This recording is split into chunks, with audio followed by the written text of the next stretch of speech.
Hey, welcome all. We are coming together for our, another webinar session for our Intelligent App Chronicles for Healthcare. So this is a webinar series that we've been putting together at the Microsoft side to kind of educate and talk about some of the cool AI stuff that we've been doing in the app innovation space. So very excited to have you guys all here today.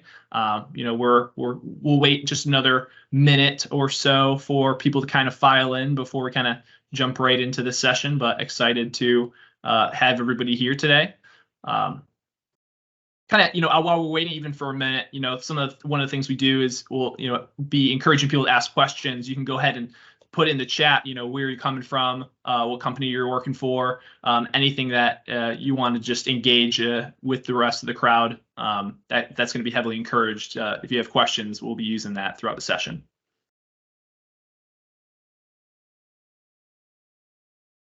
We'll wait just a couple more seconds here, see if there's more people filing in. We had a handful of attendees and we want to give everybody space to jump in.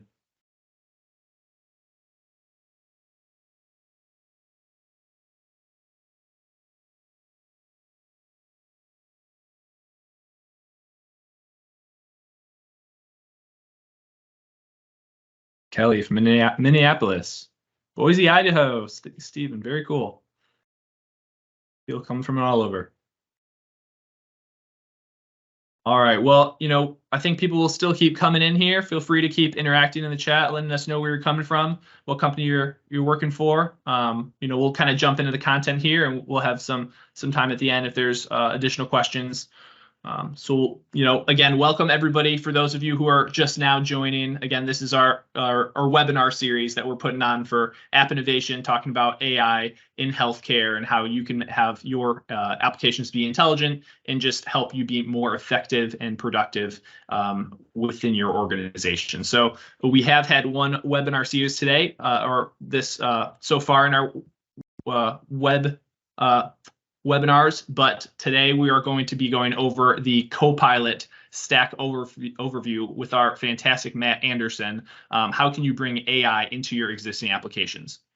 This is going to be fantastic. Very excited for it. It's a great session today. I know Matt has presented this before, and he does a great job with it. Just before I hand it over to Matt, just a couple more things. Just want to share with people. This is a regular Teams meeting, and please be using the chat. You are muted and your video isn't on, but if you do have a question you want to ask verbally, just raise your hand. We can take you off mute. We only have this so that we can just have the best experience for people who are here. And then another final note is that we'll be recording this session too, and our previous sessions have also been recorded. So you can go to aka.ms/app series to find the previous recording that we've done on a containers session on where and how to run containers in Azure. And then you'll also see this session on demand there as well, along with future sessions that we have. So very excited for that today. With that, Matt, I'll let you take it away. Awesome. Sounds good. Thank you, Frankie, and welcome everybody. I see there are at least a couple of chilly Minnesota folks like myself who are out there. So good to have that. So what I'm going to do in getting going here is I'd like to start with a little bit of interactivity. So you should see the screen popping up. If someone can just give me a thumbs up that you can see my screen, or just use the hand raise feature. And in fact, keep it up if you have done one of the following. So have you heard about generative AI and models like GPT-4? There should be a lot of hands up. This is kind of the test to make sure you know how to use the hand raise feature. There we go. Now we're getting more up. Excellent. So let's go a step further, and who's actually gotten hands-on and used an AI feature in an app like a ChatGPT, Bard, Bing Chat, Microsoft Copilot? Still quite a few hands up. All right, go ahead. How about using a productized Copilot product, something like GitHub Copilot or Power BI Copilot or Microsoft 365 Copilot? Still quite a few hands. I like seeing that. And then lastly, who's experimented with the foundational models themselves that sit behind those? Things like GPT 3.5, GPT-4, or Llama 2 model, or others. Okay, so there are still a few that have done that. Excellent, excellent. So as we cover this idea of the Copilot stack, I like to start in this place of getting an understanding of who's worked with generative AI models before and who's thought about how you might want to harness that into an application experience of your own in creating an intelligent app. And for those who haven't been as hands-on with these tools, one of the ways of thinking about what a generative AI model can look like and or how you leverage it is if you think about it in terms of it being similar to a person. It's not a person, but it's got some similarities. They're pretty smart, about the equivalent of an MBA intern that you might have on your team. They have a high IQ. They have a hugely diverse set of background experiences and things that they are familiar with. They're available to you 24/7, 365. They don't get tired. They're happy to answer any question, even answer the same questions again and again without judgment. And they're constantly improving performance with new models. But there are some challenges in trying to work with these as well, because these base models on their own, they don't know who you are, who you work for, what you do, what your daily workflow is, why you do it, what is important in your decision-making criteria. The base models themselves don't have any concept of memory or remembering from question to question what you talked about before, and they've learned nothing since 2022. And in working with these foundational models, it is important as you think about building experiences for people to be able to make use of this Copilot or this smart person on the other side of it. How do we bring it in a way that's going to feel natural, that doesn't just feel like a brain on a stick that we have to stitch in all of that additional kind of connective tissue or glue in how it's actually going to interact in a thing that we want to accomplish? How can we reduce that burden on the human who's going to be leveraging this tool of generative AI? And what becomes important here is this idea of orchestrating the AI, being able to give it things like memories and give it ways to interact with other known data sources through plugins and through a variety of different techniques. And also, how do you create these experiences, whether it's somebody kind of an internal customer in a healthcare organization, that might be an MD, it might be someone in an operations team, it might be a nurse, or it might actually be on the consumer side of things and working with a patient, a member, somebody participating in a trial that has questions. How do you orchestrate and bring these tools, and truly they are tools, together in a way where you can have your own Copilot? And to give a bit of an idea of what I mean by Copilot, because it's both the name of a Microsoft product, but it's also a more broadly applicable concept. This idea of a Copilot, as I talk about it here, and as you'll hear kind of used in multiple ways from folks, especially at Microsoft, is an application that uses modern AI to assist with complex cognitive tasks. And you will likely see that in some sort of application or experience. And that's where we start to see it coming into play with with this idea of building a custom Copilot and working with the Copilot Stack, as we'll see it in a bit here. But there were a few hands that didn't go up early on around having been hands-on and working with an existing Copilot of some sort that's been built out. So I would like to start with just a brief demonstration of an existing Copilot as we move forward here. And for this, I'm going to use our Bing Chat Copilot, or a Microsoft Copilot, in my web browser that's going to help me out in this one. So over the holiday weekend, my in-laws had given my kids advent calendars that have little bits of chocolate inside of them. Unfortunately, we were at an event on Sunday. They found those and ate the chocolate that was inside of those advent calendars. And as any dog owner knows, dogs and chocolate do not mix very well. But going out and trying to find reliable information and get an idea or have a summary of that information of like what's important to me can be challenging. How do I, go out, find it, know what to trust, and so forth. So as an example here, I can use this Bing Chat Copilot, which has awareness in this application, to answer some questions. So I could, just ask it to generate simply a page summary around, whether I need to be concerned about the amount of chocolate that my dog consumed as part of this. And it's going to take this rather long, dense article with a lot of information in it, and it's going to summarize it for me in a way that gives me a more structured way of looking at it. Understand the toxicity, what some of the symptoms are, that seems important to me, as well as, ways to look at a calculator for it, or the types of things that I might care about in trying to understand where I'm at. I might also just ask a question like, what symptoms are the most concerning to watch for?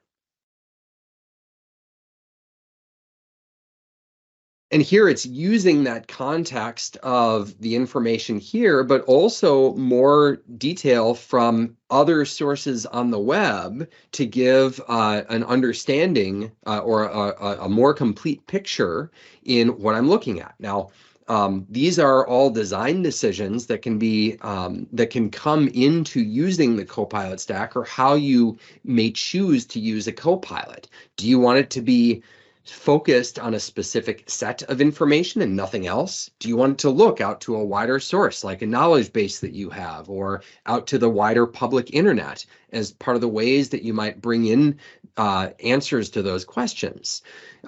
All of these are different ways and things that go into the decision of how you might use a Copilot in your organization, or how you might offer one. And in that example here, sorry, it's not GitHub Copilot that we saw, it's the Bing Chat Copilot, but it was kind of this beside experience. So this idea where I had my main place that I was working, it was the main website that I was looking at. And then additionally, I had the panel with the chat experience that was going off to the side, and it was making suggestions, giving me some ideas of things that I may want to ask it as part of it. All of those go into design decisions there. And at Microsoft, we've gone through this. We kind of have recently at our Ignite conference, talked about this being the age of copilots. And in the age of copilots, we're taking this type of assistive concept and we've been putting it into the various products that you have and use, GitHub, Microsoft 365, and a variety of others. And in doing this, we've come up with this important framework, this structure that we call the Copilot Stack. And this is how, as an organization, when we're building copilots, we don't want to have completely jarring and different experiences for each of those. We want to try to be able to drive consistency. We also want teams to be able to work with each other and deliver consistent experiences, and to be able to learn and draw upon the work that others are doing. And the way that we package what we've learned over time with this and delivered as patterns and frameworks and code and samples and even features baked directly into Azure, we call this collection of capabilities the Copilot Stack. And it's all wrapped with the ability to apply AI safety and security measures that are around that. So in this Copilot Stack, for our discussion today, I want to look a little bit more. If we go from that idea of the Copilot Stack, there are three core components to it. One is kind of this foundational one, which is where we have those models, the infrastructure, and even your data that you may be bringing to this. The middle layer, which we'll talk about a bit later in the conversation, is this AI orchestration. That's where, as people sometimes describe Copilot experience as magical experiences, AI orchestration is where a lot of that happens. We'll dig into that a little bit later. But where I want to start is up at this top portion where we start to think about the user experiences, where people physically interact with a Copilot. It's that expression of the Copilot that they actually see. And within this conversation today, I'm going to break that into a couple of different areas that were called out in that previous stack. One of them is Microsoft Copilots. So think of this as the Copilots where we have already built something for you. It's more off the shelf, an off the shelf type of product.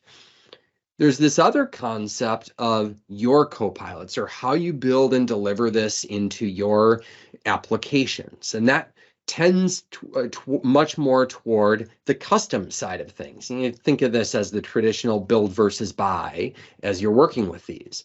But it is truly a continuum, because for whether you're using a Microsoft Copilot or developing your own intelligent experience, your own Copilot, there's this idea of being able to build and extend any of these. So your Copilot, within an application, or as you're, working with your customers or working with your employees, you may use some off-the-shelf components that you extend with some custom functionality, or you may want to go more from the ground up. This is not a new type of decision, but as we look elsewhere through the Copilot stack, there are some new paradigms that we need to think about in how we deliver these types of transformative experiences, these Copilot experiences. And one last thing as I proceed forward, we have a lot of webinars that Microsoft is doing right now around the various Copilots, the many Copilots. As I continue forward in the spirit of the Intelligent App Chronicles webinar series, this is geared toward you making your own applications intelligent. And for that, I'm going to skew more of this remaining talk toward this custom side of things, or how can you harness those foundational tools, the capabilities of the Copilot stack in delivering a custom Copilot experience. And this becomes important. There was actually at Build earlier this year, there was a rather bold statement that was made by Deputy CTO at Microsoft, Sam Scalacci, who made this statement in thinking forward about what generative AI means to existing apps and experiences, and effectively was making this call that in no more than 3 years, if your app's not connected to AI, it will be considered broken or invisible. And whether or not you agree with the specific timing of that, or that it's going to truly encompass everything, regardless, this truly is coming, and it is a seismic shift in expectations around how an application works for you. And it's important today to start thinking about how you can leverage these components in your own apps and experiences, or extending other apps and experiences. And the altitudes, or the levels at which we might do that, can live at a few different heights. The one we saw in that first demo was this beside paradigm, which is we have an application we're used to working in, and then kind of off to the side, we have this panel that's making suggestions, allowing me to have free-form chat. It has awareness of what's going on inside of the main application. But there are a couple of different altitudes that these Copilots can live at as well that you may want to be considering. One of these is above. And think of this as a way to be able to connect across experiences or applications. A great example from the Microsoft Build conference. I'm not going to go through the demo of it, but there are YouTube videos that show Kevin Scott's podcast Copilot that was built out for the Build conference earlier this year, where it was an application that went and called a bunch of other models and took things that don't have an app for that, and it strung them together using generative AI capabilities as the way to be able to connect those experiences together.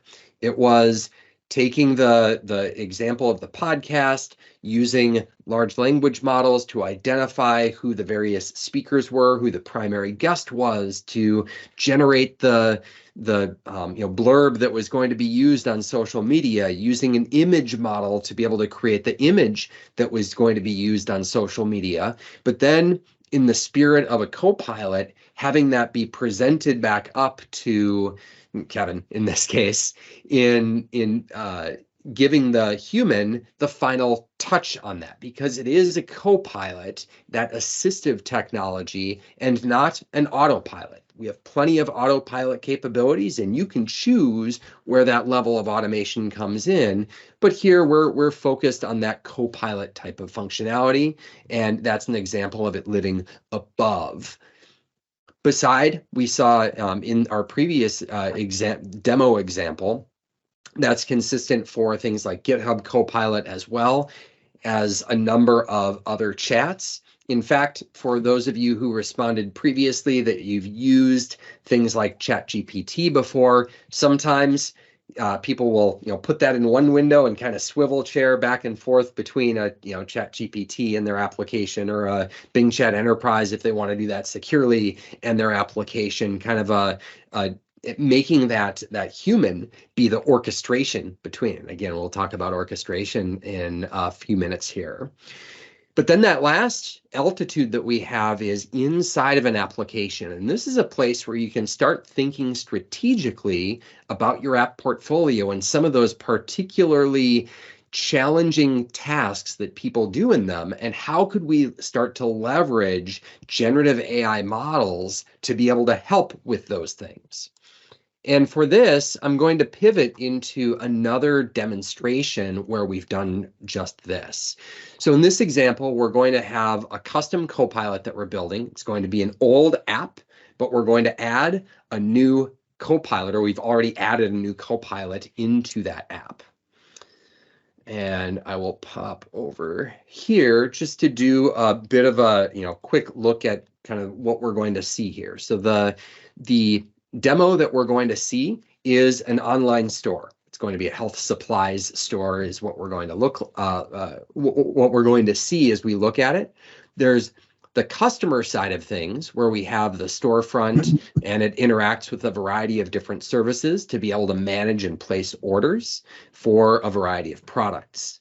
There's also the administrative side of things, where employees are managing that store through a variety of different tools on the back end. And that's where we're going to see one of the things that's in their daily activity that they've enhanced with the use of a Copilot functionality in their existing application. So let me get into the app here. I'll go very quickly, and in the consumer side, this is very familiar type of e-commerce type of experience. You have your products, you can go to your cart, manage things that are in your cart, place your order. Hooray! We were able to do that. Now I'll go back to the admin portal side of things, where we have those orders that are coming in, as well as the list of products. And one of the things that is particularly challenging, or has come back as a point of why things happen more slowly as they're managing the product catalog, is that when they have new products that come in, they don't have everything they need to be compliant with the rules that the marketing team has around what actually goes into their marketplace, this health supply store that they have. So they have as they, add a product, they have things like the product name that's provided from whoever they're sourcing that product from. They have some keywords about that, and they also have an image that's been provided. If I can grab the right one here.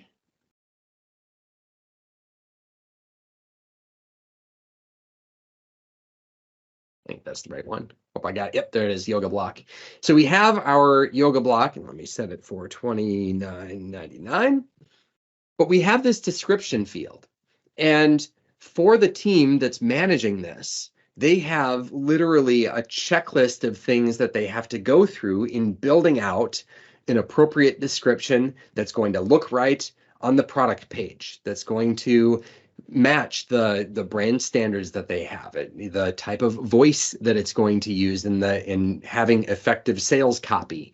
It's going to have details about the product and where the product name actually sits inside of that description. And instead of as an individual goes through and uses this app today, or before adding this Copilot functionality, they would have to come up with that description on their own. Now, they wouldn't necessarily do it here, but they were usually in like an Excel spreadsheet or some other type of document putting that together so they can generate it here. But instead, what we've done is we've baked in to this button all of those rules and samples and examples, and are bringing in the context of this product, like the product name and the keywords, so that when I ask OpenAI, that large language model, to help me with coming up with the copy for this, it's bringing it back in compliance with each of those different standards that I have or expectations around it. And as I mentioned before, because this is a Copilot, I'm able to go in and make some modifications to this. I'm not going to read through all of it right now and try to come up with something exciting to make as an update. It seems good enough to me. So I'll go ahead, save that product. There's my Healthy Living Yoga block. And then back in my storefront, if I go back here, we can see that the new product has been added with that naming.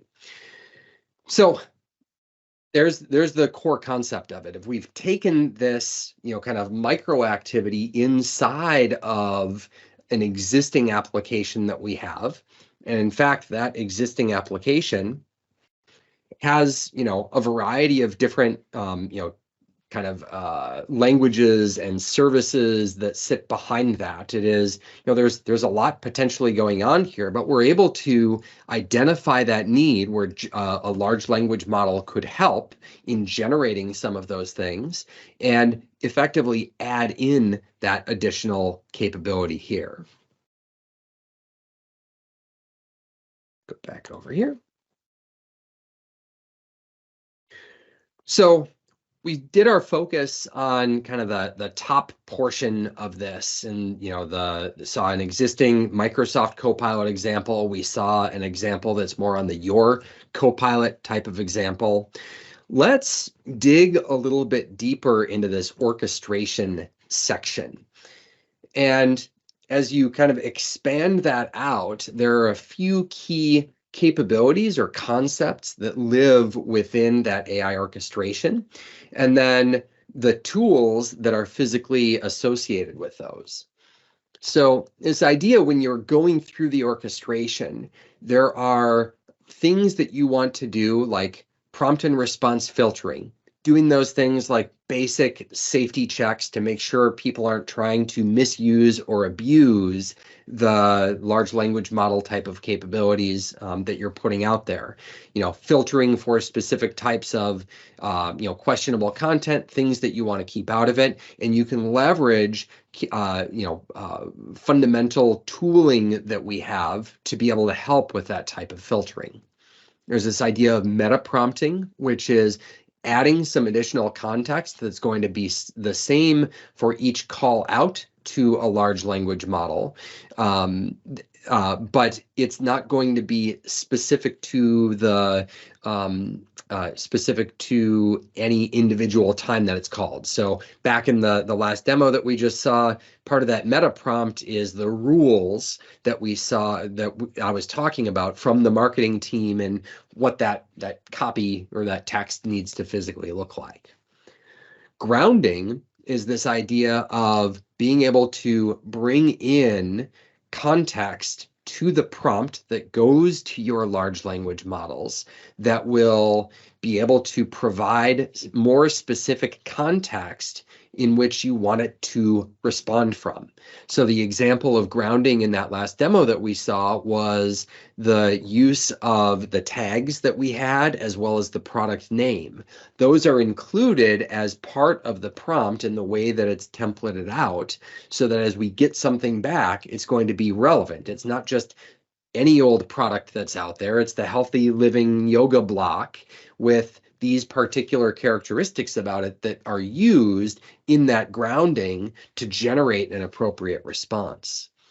And then the last item here in this orchestration is the plugin execution. And that is being able to go beyond just the large language model itself, but go to things like a data store and make a more traditional API call or grab something from a larger API economy that you've built out, a microservice where you want to get feedback that's going to be used in your prompting. All of those things live within this AI orchestration portion of the Copilot Stack. And as we look towards some of the different capabilities that we have and how you can actually make this go within your organization, there are a few core capabilities and concepts and services that we have available here. Prompt flow is an example of one of those when you're looking at some of the prompt and response filtering and adding in some of those specifically safety checks, those sorts of things.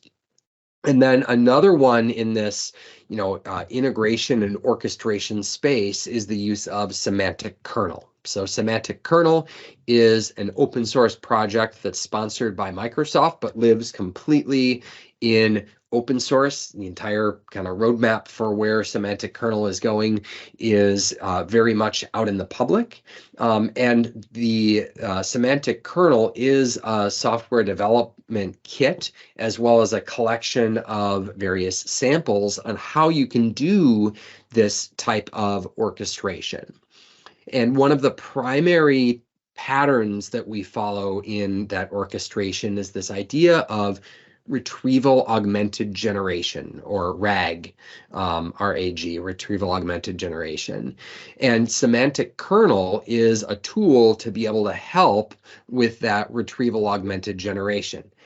We want to be able to bring back things from a specific knowledge base. So semantic kernel can retrieve the specific, detail from that data store or use things like a cognitive search or a vector database, and then augment the prompt that's going to our models, a GPT-4 or a Llama or whatever that that model may be that we're working with. These are, up here live the various tools that make that happen. And before we get to Q&A in a bit here, I will give an example of what that looks like in the store demo that we saw a few moments ago. So as we think a little bit more about the semantic kernel in particular, there are a couple of things to comment on around this.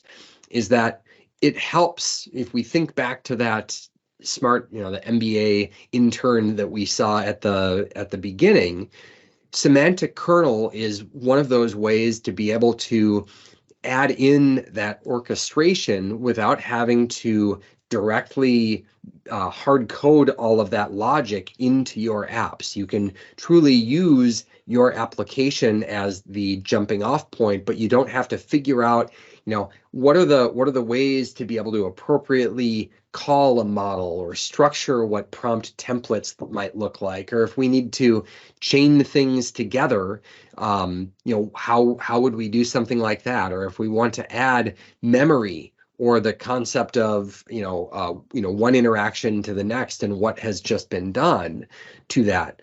Yeah, and additionally, how do we use the appropriate large language model in our application? That you can use multiple large language models and multiple versions of that for various purposes. Sometimes you want the most robust, a GPT-4, soon GPT-4 Turbo, to be able to make your call, but other times a lower cost model may be just as appropriate or good enough for your purposes. So semantic kernel allows you to be able to help manage between those different models for your different portions of your application and the various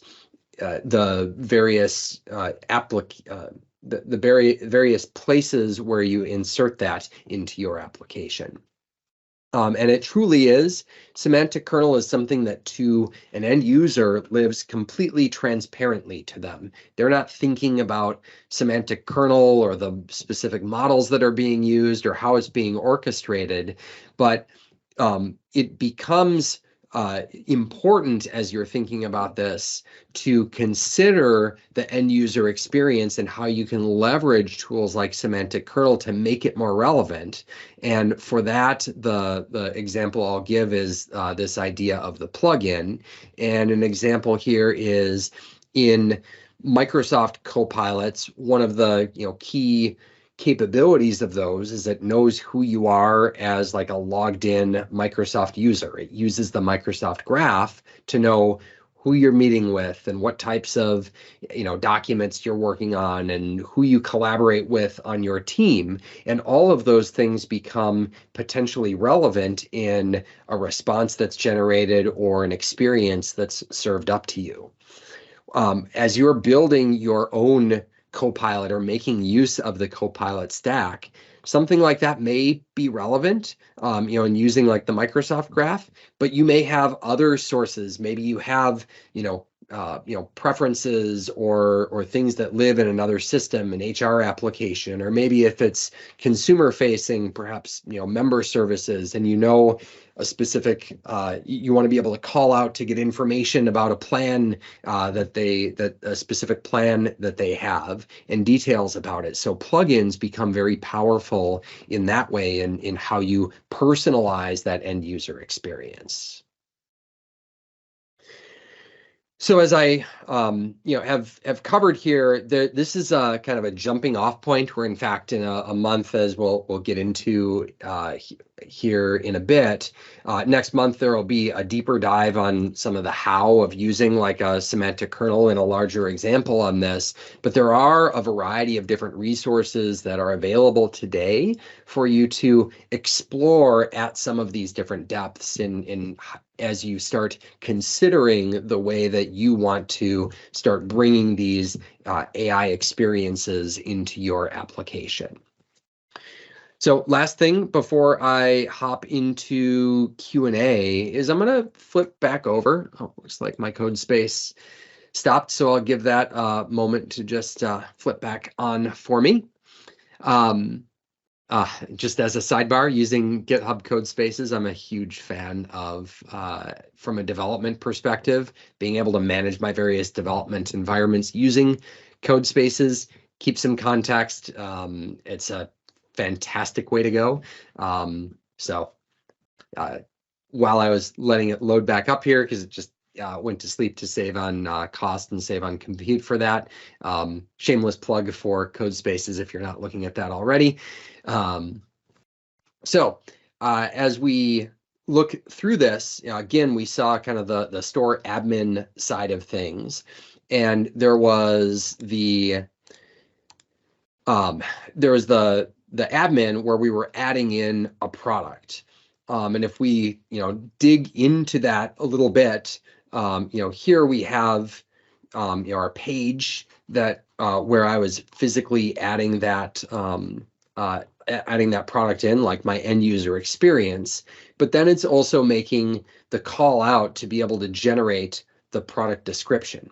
And when it did that, it used this concept of the prompt template. So, those details of specific rules that we have or phrases that we, specifically do not want to have included there.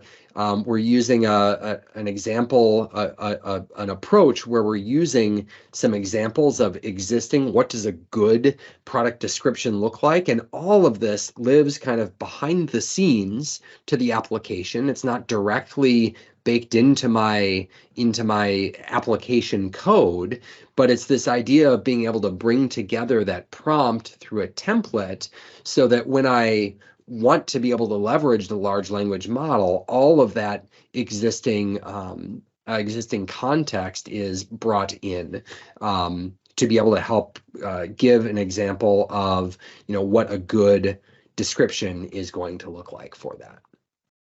So with that, that brings me to the end of my formal presentation on the Copilot Stack and getting started with things there. And I'll go ahead and open it up to Q&A.